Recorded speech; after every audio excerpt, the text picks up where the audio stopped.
தமிழ் மக்களுக்கு வணக்கம். இதை யாரையும் பயமுறுத்தணுன்ட்டோ, அச்சுறுத்தணுன்ட்டோ அல்லது ஒரு அச்ச உணர்வை ஏற்படுத்தணுன்ட்டோ போடக்கூடிய அல்லது வெளியிடப்படக்கூடிய காணொளி கிடையாது. ஆனால் தமிழகத்தில் இன்றைக்கு தமிழகம் மட்டுமல்ல, இந்தியா முழுக்க இன்னும் சொல்ல வேண்டுமென்றால் உலகளாவிய அளவில் இன்றைக்கு கோவிட் பரவல் அப்படின்றது மீண்டும் எடுத்திருக்கிறது அப்படின்றத நம்மால் பார்க்க முடிகிறது. அதுவும் முக்கியமாக சிங்கப்பூர் போன்ற நாடுகளில் இது அதிகரித்து வந்திருக்கிறது. இப்போ உலகளாவிய அளவில் இருக்கக்கூடிய கோவிட் கேசஸில் எடுத்திங்கனாக்கா 30% சிங்கப்பூரில் இருக்குது அப்படின்றத பார்க்க முடிகிறது. இந்தியாவில் எடுத்துக்கிட்டிங்கனாக்கா இன்றைய தினம் நம்ம பேசிக்கொண்டிருக்கின்ற இந்த தருணத்தில் 2200 பேர் கோவிட் பாதிக்கப்பட்டிருக்கிறார்கள். இதில் ஒரு கிட்டத்தட்ட ஒரு 20 பேர்கிட்ட மரணம் அடைந்திருக்கிறார்கள் அப்படின்னு தகவல்கள் வருகின்றன. இது ஊர்ஜிதப்படுத்தப்பட வேண்டிய தகவல். ஏன்னா இதில் கோமார்பிடிட்டிஸ் அப்படின்ட்டு, அதாவது பல இணை நோய்கள் இருந்து அதன் காரணமாக அவர்கள் உயிரிழந்ததன் அடிப்படையில் சோதனை செய்து பார்க்கும் பொழுது அதில் கோவிடும் இருந்ததாக தெரிய வந்ததா அல்லது கோவிடினால் தான் அவர்கள் இறந்தார்களா அப்படின்றதெல்லாம் பரிசோதனைக்கு உட்படுத்தப்பட்டு வருகின்றன. அதனுடைய முழு தகவல்கள் வரும் நாட்களில் நமக்கு தெரிய வரும். ஆனால் இங்கே நம்ம கவனத்தில் எடுத்துக்கொள்ள வேண்டியது மகாராஷ்டிரா, கேரளா, கர்நாடகா, தமிழ்நாடு போன்ற மாநிலங்களில் இது அதிகரித்து வருகிறது அப்படின்னு நம்மளால் பார்க்க முடிகிறது. இதில் தமிழ்நாட்டில் குறைவாக இருந்தாலும் மற்ற கேரளா, மகாராஷ்டிரா போன்ற மாநிலங்களோடு ஒப்பிடும்பொழுது குறைவாக இருந்தாலும் கூட இதையும் நாம் எச்சரிக்கையுடன் எதிர்கொள்ள வேண்டும் அப்படின்றதுக்கான ஒரு எச்சரிக்கை மணியாகத்தான் இந்த தகவலை நாம் பார்க்க வேண்டும். ஆனால் இதை சரி செய்ய வேண்டும் அப்படின்றதை விட, ஏன்னா இது கோவிட்ன்றது ஒரு பெருந்தொற்று, இதற்கு ஏற்கனவே வேக்சின்ஸ் இருக்குது, வேக்சினேஷன் கொடுத்துருக்காங்க. இந்த வேக்சினேஷன் எடுத்துக்கொண்டவர்களிடம் இருக்கக்கூடிய நோய் தடுப்புத்தன்மை, இம்யூனிட்டி அப்படின்னு இருக்கு இல்லையா, இது இந்த கோவிட் வேக்சினேஷன் எடுத்து மாதங்களாக இது குறைந்து கொண்டே வருகிறது அப்படின்றது நம்மால் பார்க்க முடிகிறது. அதையும் ஒரு காரணமாக சொல்லப்படுகிறது மீண்டும் ஒருவருக்கு கோவிட் வருவதற்கு. அப்போ திரும்பவும் வேக்சின் போடப்பட வேண்டுமா அல்லது திரும்பவும் இதற்காக ஒரு வேக்சினேஷன் டிரைவை அரசாங்கம் முன்னெடுக்குமா அப்படின்றதெல்லாம் வரும் நாட்களில் நம்ம இந்த எண்ணிக்கையை பார்க்கும்போது தான் நம்ம ஒரு முடிவுக்கு வர முடியும். இன்றைக்கு இருக்கக்கூடிய அந்த BA.1 அப்படின்ற அந்த வேரியேஷன் இருக்கு இல்லையா, அந்த கோவிடோட வேரியேஷன் அது மிக மோசமான தன்மை கொண்டதாக இதுவரையில் அறியப்படவில்லை என்றாலும் கூட நாம் முக்கியமாக வயது முதிர்ந்தவர்கள் அவங்க ஜாக்கிரதையாக இருக்க வேண்டிய ஒரு அவசியம் ஏற்பட்டிருக்கிறது. ஆனால் தமிழக சுகாதாரத்துறை இது சம்பந்தமாக அதிகாரிகளை அழைத்து ஏதாவது கூட்டம் போட்டிருக்கிறதா என்றால் எனக்கு தெரிந்து இல்லை. சுகாதாரத்துறை அமைச்சர் நாட்டிலேயே இல்லை. அவர் அமெரிக்காவில் இருக்கக்கூடிய கிராமங்களில் ஏன் தபால் பெட்டிகள் வைக்கப்பட்டிருக்கின்றன அப்படின்ற ஆராய்ச்சியில் இறங்கியிருக்கிறார். சமீபத்தில் அவருடைய ஒரு ட்விட்டர் பதிவை பார்த்தேன். அதில் அவர் சொல்கிறார் என்னென்னா, பாருங்கள், அமெரிக்காவில் எவ்வளவுதான் முன்னேறி இருந்தாலும் அந்த கிராமங்களில் பார்த்தீங்கன்னாக்க இந்த தபால் பெட்டிகள் வைத்திருக்கிறார்கள். இந்த தபால் வழியாகத்தான் அவர்களுடைய அந்த கடித போக்குவரத்து வழியாகத்தான் அவர்களுடைய தகவல் பரிமாற்றம் இருக்கிறது அப்படின்னு ரொம்ப ஆதங்கப்பட்டிருந்தார். இங்கே நாம் கேட்க வேண்டியது என்னென்னா, இங்கே இருக்கக்கூடிய அரசு மருத்துவமனையில் இருக்கக்கூடிய கக்கூஸில் ஃபினாயில் பாட்டிலை வைக்கிறதுக்கு கூட உனக்கு வக்கு இல்லை, துப்பு இல்லை.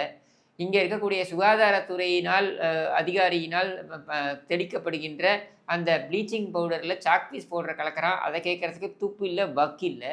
நீ இங்கிருந்து அமெரிக்காவில் போய் அங்கே இருக்கக்கூடிய ஒரு கிராமத்தில், ஏதோ ஒரு மாகாணத்தில் இருக்கக்கூடிய ஒரு கிராமத்தில் 4 தபால் பெட்டியை வைத்திருக்கிறார்கள் என்பதற்காக ஆதங்கப்பட்டு கொண்டு சுற்றி கொண்டிருக்கியே அப்படின்றதால் நாம் இந்த அமைச்சர்களின் சட்டையை பிடித்து கேட்க வேண்டிய கேள்வி. யாரை பார்த்து? நம்ம மாசு சாரை பார்த்து.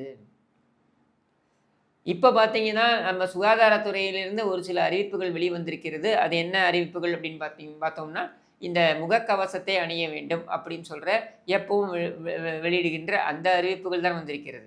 இப்போ எத்தனை மருத்துவமனைகள், அரசு மருத்துவமனைகள் தயார் நிலையில் இருக்கின்றன? பேஷண்ட்டுகளுடைய எண்ணிக்கை அதிகரித்தது என்றால் அதை எப்படி நாம் எதிர்கொள்ளப் போகிறோம்?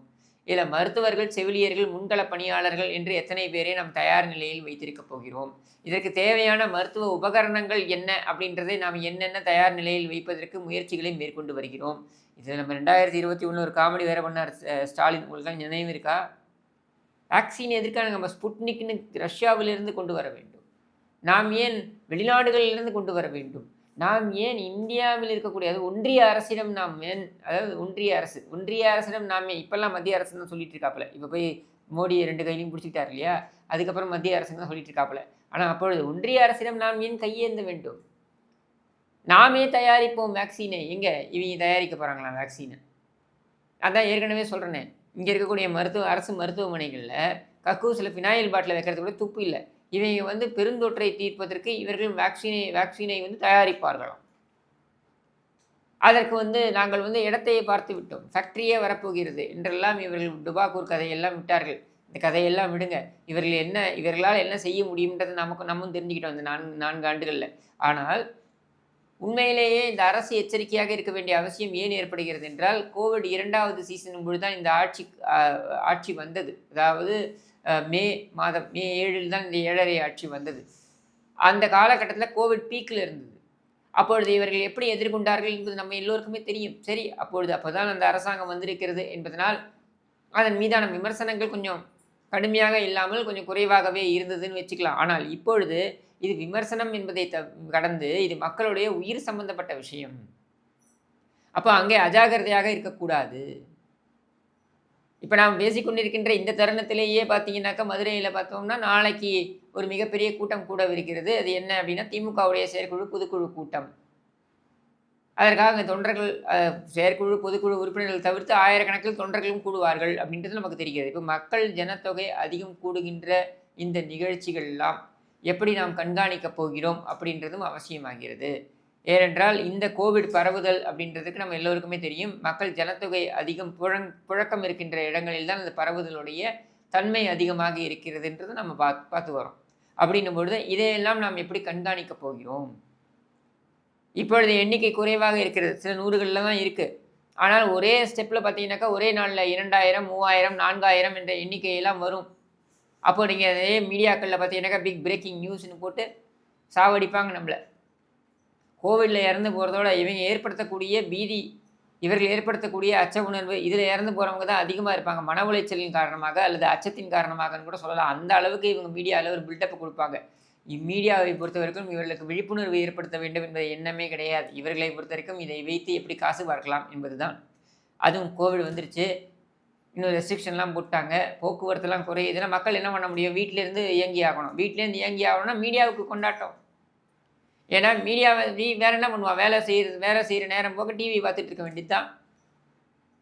அப்போனா அது முழுக்க முழுக்க காசு. அதனால் அவர்களுக்கு அந்த அக்கறை இருக்கும் என்றெல்லாம் நம்ம நினைக்க முடியாது, எதிர்பார்க்க முடியாது. எதிர்பார்ப்பதும் வீண். அதே போல் இந்த ஊடகங்கள் தவிர்த்து அரசாங்கம்னு எடுத்துக்கிட்டிங்கன்னா, அரசு அதிகாரிகள்னு எடுத்துக்கிட்டிங்கனாக்கா, அதிகாரிகள் வந்து இங்கொன்றும் அங்கொன்றுமாக சுறுசுறுப்பாக இயங்குவது போல ஒரு சிலர் இயங்கி கொண்டிருக்கலாம். ஆனால் பெருவாரியாக அதிகார வர்க்கம் இது பற்றி ஏதாவது யோசிக்கிறதா என்றால் இல்லை, மிகப்பெரிய உறக்கத்தில் இருக்கிறது. அரசாங்கத்திற்கு இப்படி என்றால் என்னவென்றே தெரியாத ஒரு நிலையில் இருக்கிறார்கள் அவர்கள் மாதம் மும்மாறி பொழுது கொண்டிருக்கிறது அப்படின்னு சொல்லிட்டு, முன்னையாவது கருணாநிதி வீட்டில் உட்காந்து மாநாட மாறுபாடை பார்த்து கொண்டிருப்பார். உண்மையில் அது மாநாட மாறுபாடை தான், அது வேறு என்ன சொல்ல முடியும்? இப்பொழுதெல்லாம் முதலமைச்சர் என்ன செய்கிறார் என்றால் தெருவிலேயே மாநாட மாறுபாடை பார்க்கிறார். ஸ்டாலின் இஸ் மோர் டேஞ்சரஸ் தென் கருணாநிதி. ஏன் என்றால் கருணாநிதி வீட்டில் உட்காந்து பார்த்து கொண்டிருந்தார், இவர் தெருவிலேயே பார்த்து கொண்டிருக்கிறார். இதை தவிர்த்து வேறு எதுவும் நடப்பதாக தெரியவில்லை. இந்த அரசாங்கம் ஸ்தம்பித்து இருக்கிறது. அப்போ மக்களாகிய நாம் தான் நம்மை பாதுகாத்து கொள்ள வேண்டும். நாம் தான் வந்து சோஷியல் டிஸ்டன்சிங்லேருந்து ஆரம்பித்து தேவைப்பட்டால் மட்டும் வெளியே செல்வது போன்ற விஷயங்களை வைத்துக்கொண்டு மக்கள் நிறைய புழக்கம் நடமாட்டம் இருக்கக்கூடிய இடங்களை வந்து கூடுமான வரையில் தவிர்ப்பது போன்ற விஷயங்களை நாம் தான் கடைபிடிக்க வேண்டும் என்று கூறி விடைபெறுகிறேன். நன்றி, வணக்கம்.